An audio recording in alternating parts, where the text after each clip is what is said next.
and welcome to our YouTube channel. So this is the start of our NC500 trip. So we've got a week off and we're going to head up to Aviemore tonight, and then we'll just see where the rest of the journey takes us. So join us and let's see where this journey takes us. Look around you, son. Today is just today and not tomorrow. Where you're going, you can rest your head. Where you're going, brightness looks big. Where you're going, truth cannot be hid. Good morning.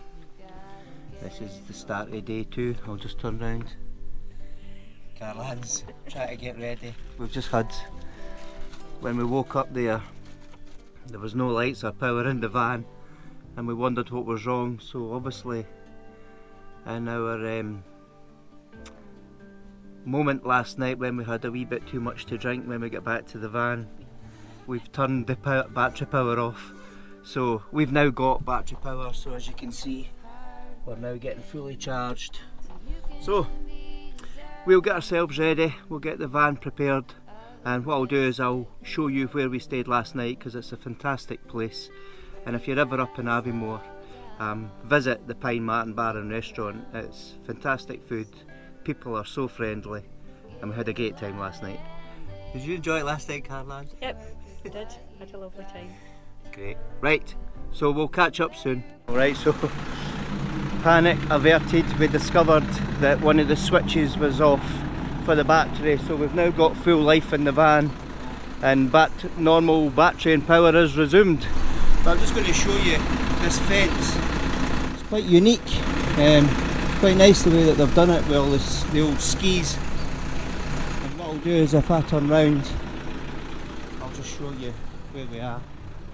And this is the Pine Martin Bar and Restaurant here in Aviemore. And this is on the road up to the Glencoe Ski Resort. So, and there's also a shop in here as well. So if you want to stop and get some supplies, you can buy it here. And there's also a nice outdoor area as well. So we're getting ourselves ready, and we'll jump back in the van and we'll start our journey again, and we'll head into Aviemore and get some provisions. You gotta get going. Easy now. You gotta get going. Easy now. Straight cruising, headed for a bruising. So we're just in a wee shop in Tesco's. Carlan's just in the fridge.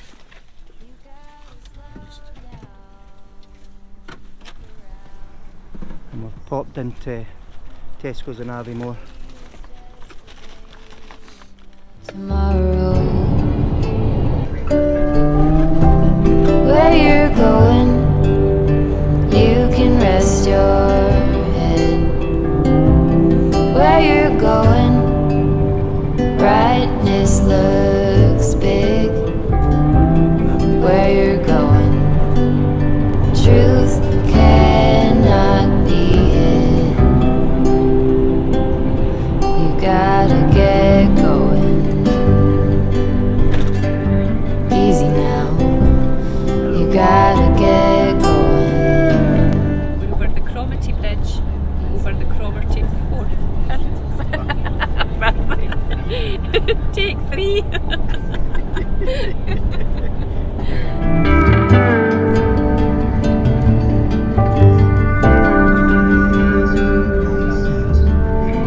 Be hard working so you can be deserving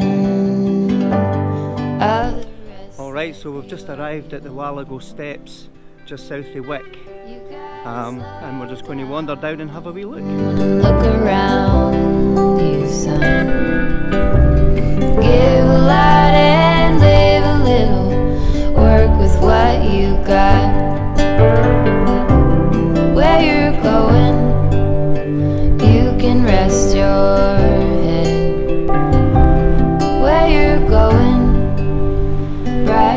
This looks big. Where you're going, truth cannot be hid. Well, we've made it to the bottom of the WHALIGOE steps. There's 365 steps. And guess what? We've got to go back up.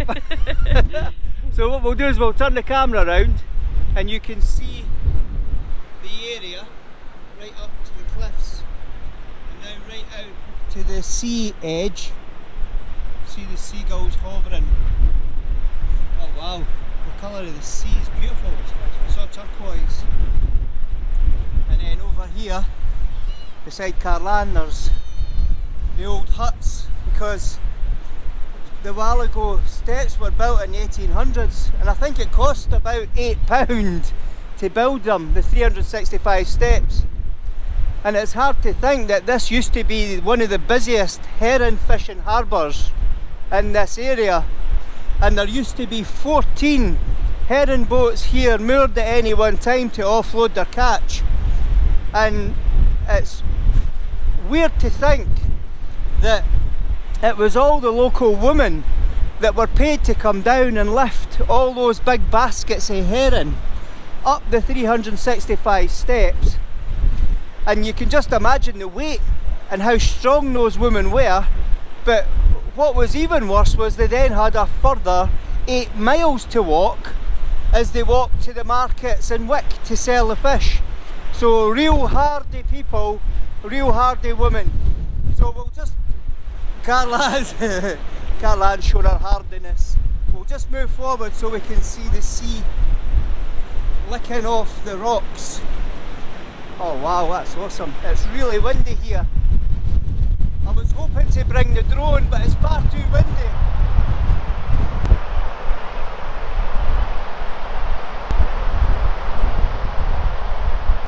Alright, so a wee bit windy, eh? Yep. There's no weather drone where I coped with this, it's just quite fierce. Anyway, we took a few shots of the waves, so hopefully they've come out, and if they do I'll be able to share them with you. But I think now's the time. Head back upstairs. And how many steps have we got to climb? 365. So, as we turn round. Wish us luck. On you go. Ladies first.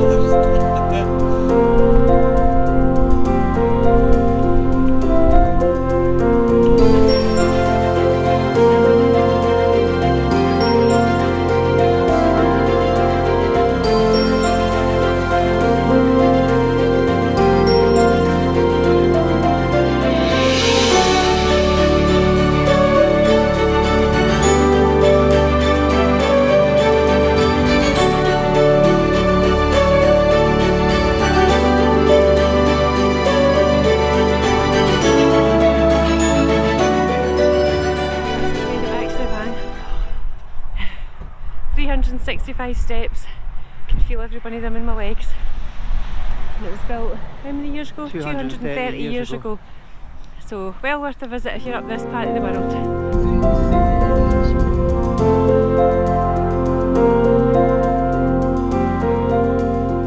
We've just arrived in Wick because there's a famous, world famous street in Wick.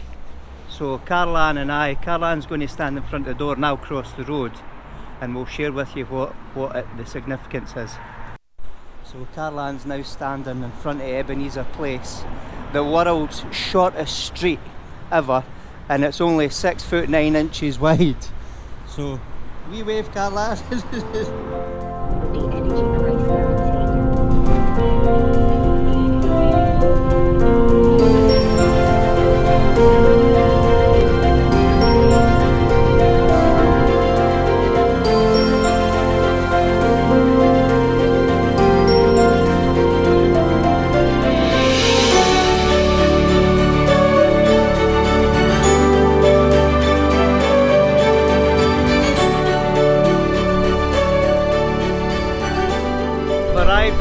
Very windy Duncansby Head, and the lighthouse is behind me. We were looking for the Sea Stack Trail but we can't find it, so what we're going to do is we're just going to head back to John O'Groats and see if we can pick up the sign for John O'Groats and get a photograph there. But the wind is absolutely crazy. So we'll catch up at John O'Groats.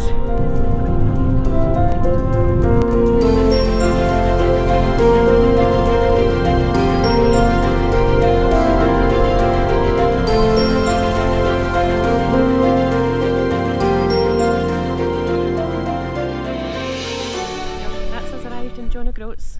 We're just going to go to the famous sign, get a picture. And then Carla wants to go to the shops. Go to the shops.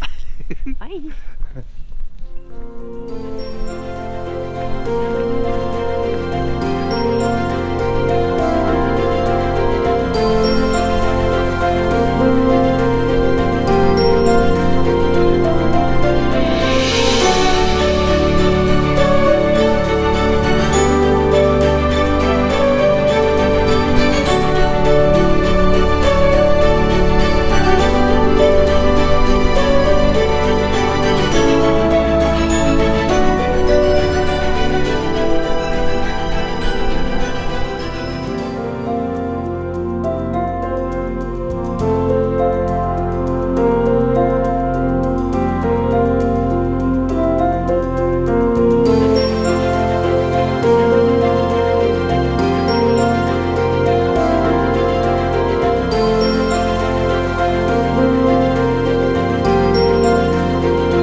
Good morning.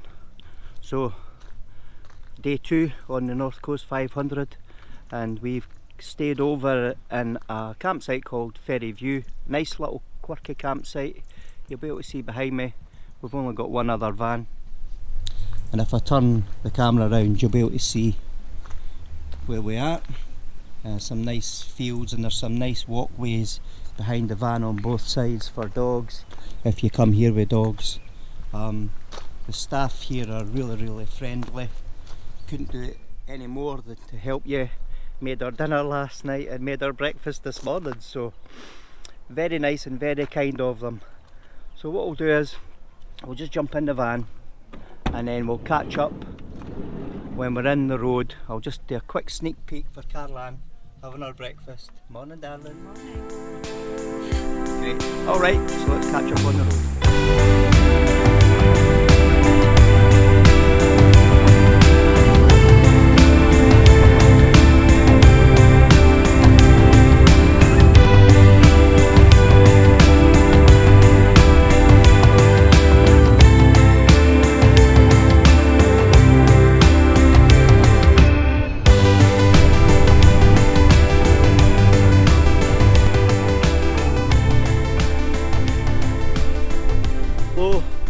We've arrived at Dunnet Head. We'll just turn the camera around and you can see that's the Dunnet Head lighthouse. And Dunnet Head's the most northerly point in Scotland, and it's 2.35 miles further north than John O'Groats. So It's we're freezing. now at the top of UK and Great Britain, pal. Yep. Right, so we're going to walk down and have a wee look at the lighthouse, and we'll catch up with you down there. So we've popped down to the edge of the water, and that's our view that you can see just now. And then this is Dunnet Head Lighthouse, as we mentioned earlier, but it's been kind of inactive for the 19th century. It's about 300 foot high, and the lighthouse is, well, when I say 300 foot high, it's 300 foot high on the cliffside. The lighthouse is 66 feet tall, and it was actually built in 1831 by Robert Stevenson, who was the grandfather of Robert Louis Stevenson, who wrote Treasure Island and Dr. Jekyll and Mr. Hyde, to name a few. But the lighthouse itself was automated in 1989, and then all the keepers withdrawn. So there's a lot of history in this area. I'll just lift it up so we can see the lighthouse.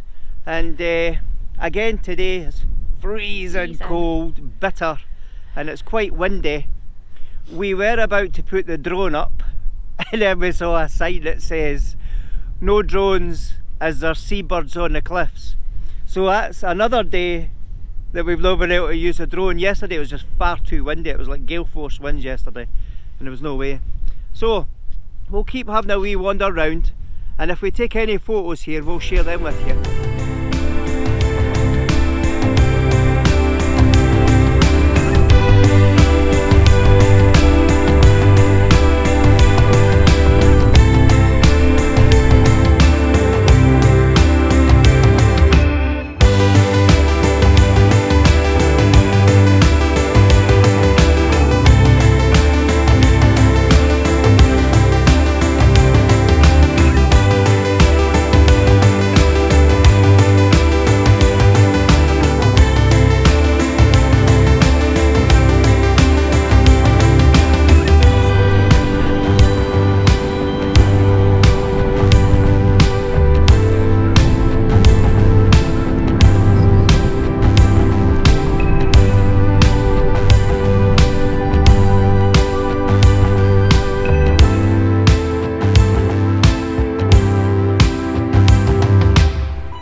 Stopped at Bettyhill Beach, and I'll just turn the camera around and show you the view.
Journey, haven't we, darling? Yep.